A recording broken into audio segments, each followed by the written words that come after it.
তো দেখো বন্ধুরা, রান্না বসিয়ে দিয়েছি। ফার্স্টেই ডাল সেদ্ধ বসিয়ে দিয়েছি, এদিকে ডাল সেদ্ধটা হচ্ছে।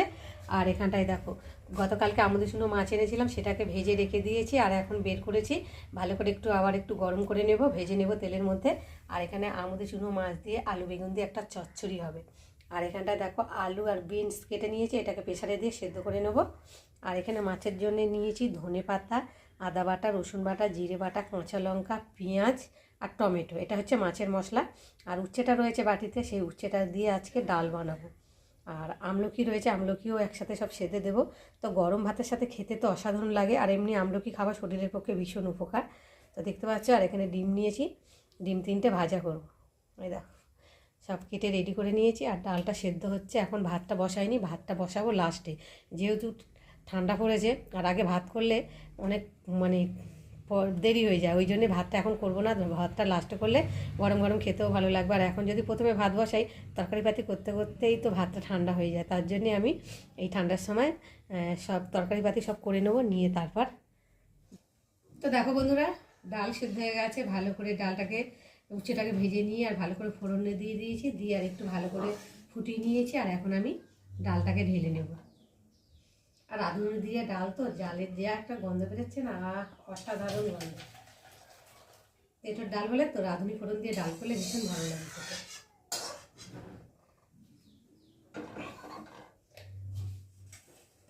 কড়াটা একটু ধুয়ে নেব।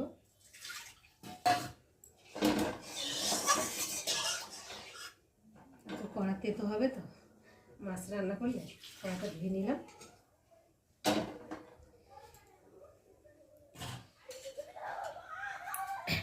রাস্তা দিয়ে সব যাচ্ছে, বাচ্চা কাচ্চা চিল্লাতে। চলো ডালটাকে একটু এদিকে রেখে দেবো, ঢাকা দিয়ে রাখি। আর এদিকে কড়াটা ততক্ষণ একটু মুছে নেব।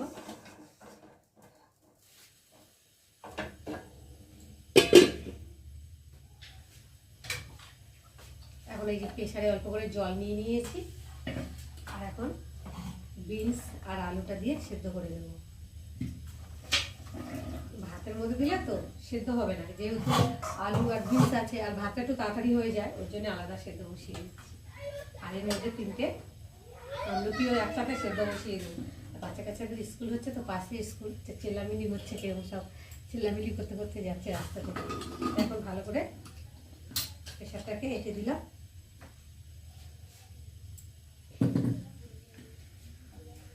গ্যাসটা একটু ধরিয়ে দেব,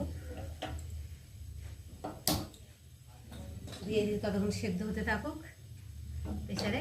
আর এখন আমি কড়াতে তেল দেব, অল্প করে তেল দেব, যেহেতু একটু মাছটা ভাজা মাছই তো, গতকালকে বাসি মাছ তো একটু আবার না ভেজে নিলে একটা গন্ধ থাকবে, ওই জন্য হালকা করে ভেজে নিলে গন্ধটা চলে যাবে। এটা ভালো করে মুছে নিলাম। আর এখন কড়াতে চারিগালে তেলটা লাগিয়ে দিচ্ছি, যাতে মাছগুলো না লেগে যায়। আর মাছ তেলটা ভালোই হিট হয়ে গেছে, দেখতে পাচ্ছ ধোঁয়া উঠছে পুরো। আর এখন এই যে মাছগুলোকে দিয়ে হালকা করে ভেজে নেব, দেখতে পাচ্ছ।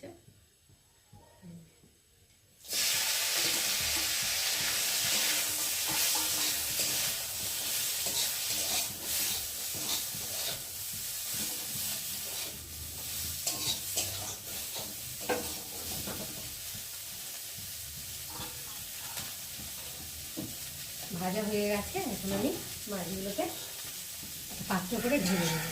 দেখো একটু কড়াই লাগিয়ে মাছগুলো, দেখতে পাচ্ছে না।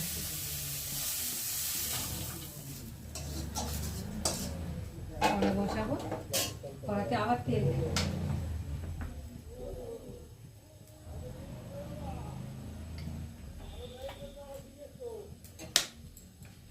কড়া যেহেতু গরম, তেলটা দেওয়ার সঙ্গে সঙ্গে গরম হয়ে গেছে। আর এখন আমি দিয়ে দেবো কেটে রাখা পেঁয়াজ কুচি,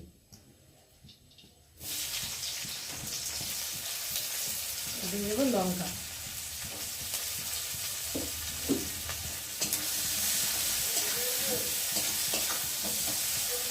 পেঁয়াজটা একটু ভালো করে ভেজে নেব। পেঁয়াজের সাথে একেবারে রসুনটাও দিয়ে দেবো, যাতে ভাজা ভাজা রসুনের যে একটা গন্ধ থাকে সেটা যাতে চলে যায়।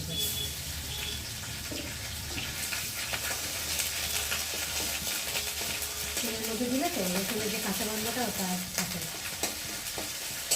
যেহেতু নোনা মাছ একটু আদা রসুন পেঁয়াজ দিয়ে না করলে তো ভালো লাগে না। পেঁয়াজ আর রসুনটা ভাজা ভাজা হয়ে গেছে। আর রাস্তা দেখতে পাচ্ছ, শুনতেও পাচ্ছ, দেখবে কি করে শুনতে পাচ্ছ গাড়ি ঘোড়ার আওয়াজ যাচ্ছে, কি বলবো তোমাদের, ভালো লাগে না। আর এখন এই কেটে রাখা আলুগুলোকে পেঁয়াজের মধ্যে দিয়ে ভালো করে ভেজে নেবে।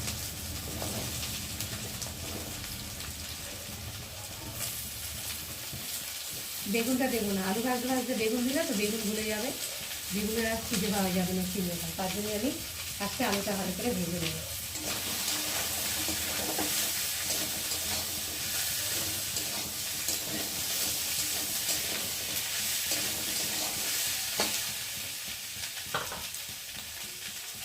একটু ঢাকা দিয়ে দিই আলুটা। দেখো বন্ধুরা, আলুটা ভালো করে ভেজে নিয়েছি পেঁয়াজের রসুনের সাথে। দেখো ভাজা ভাজা হয়ে গেছে। আর এখন আমি দিয়ে দেবো পরিমাণ মতো নুন, আর দিয়ে দেবো হলুদ গুঁড়ো, আদা বাটা, জিরে বাটা, একটা টমেটো কুচি দিয়ে একটু ভালো করে নেড়ে নেব। দিয়ে দেবো অল্প করে লঙ্কার গুঁড়ো দিয়ে একটু ভালো করে নেড়ে নেব।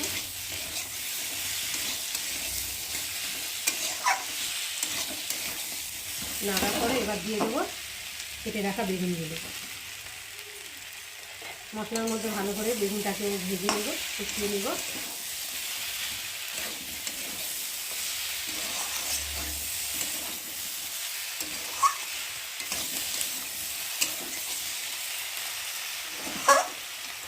এবার ঢাকা দিয়ে আর একটু ভালোভাবে কষিয়ে দেবো। দেখো বন্ধুরা, ভালোভাবে কষিয়ে নিয়েছি, দেখতে পাচ্ছ মশলা থেকে তেলও ছেড়ে দিয়েছে, কত সুন্দর কালারটাও খুব সুন্দর হয়েছে। আর এখন একটু ভালো করে নেড়ে চেড়ে আর আমি পরিমাণ মতো জল দিয়ে দেবো।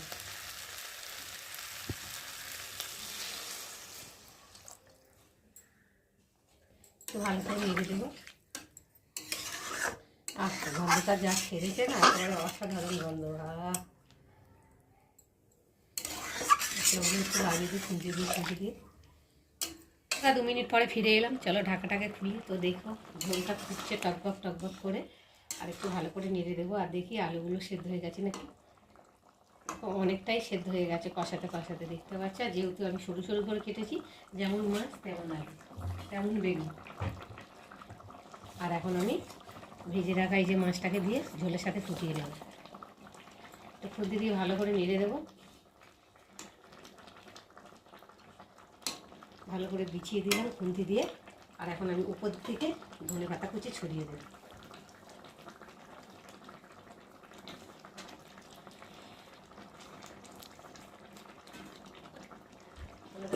বন্ধুরা, ধনেপাতা দিয়ে একটু ভালো করে ফুটিয়ে নিয়েছি। আর এখন আমি নামিয়ে নেব। তো নামার আগে একটু ভালো করে নেড়ে নেব। তো বন্ধুরা, আজকে আমার চুনো মাছের রেসিপি আলু বেগুন দিয়ে কেমন হয়েছে তোমরা কিন্তু অবশ্যই কমেন্ট করবে। আর ভালো লাগলে লাইক কমেন্ট শেয়ার করো। আর আমার চ্যানেলে যদি নতুন হয়ে থাকে চ্যানেলটাকে সাবস্ক্রাইব করো। আবার তোমাদের সঙ্গে দেখা হবে পরের ব্লগে। ততক্ষণ তোমরা তোমাদের খেয়াল রাখো। তোমরা আমার চ্যানেলটাকে সাবস্ক্রাইব করতে থাকো আর আমি এদিকে ঢালতে থাকি।